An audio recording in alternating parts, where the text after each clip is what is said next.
বাজছে ঢাকঢোল, সাথে উলুধ্বনি, শঙ্খ আর কাসরের শব্দে মুখরিত চারপাশ। উৎসুক জনতার দৃষ্টি সুউচ্চ চড়ক, যেখানে ঝুলছেন সনাতন ধর্মাবলম্বী সাধকরা। চড়ক পূজা বাংলার অন্যতম গুরুত্বপূর্ণ লোকোৎসব।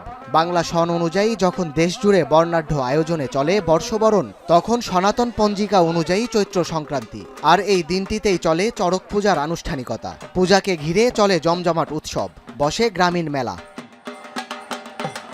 সিলেটে বৈশাখের আনন্দের সাথে বাড়তি মাত্রা যোগ করে চড়ক পূজা। মূলত সনাতন ধর্মাবলম্বীদের উৎসব হলেও এতে যোগ দেন বিভিন্ন ধর্ম ও শ্রেণী পেশার মানুষ। পূজাকে ঘিরে বসা মেলায় গ্রামীণ ঐতিহ্যের অনুষঙ্গ, তালপাখা, কারু ও মৃৎশিল্প, লোকজ পণ্যের পসরা নিয়ে বসেছেন দোকানিরা।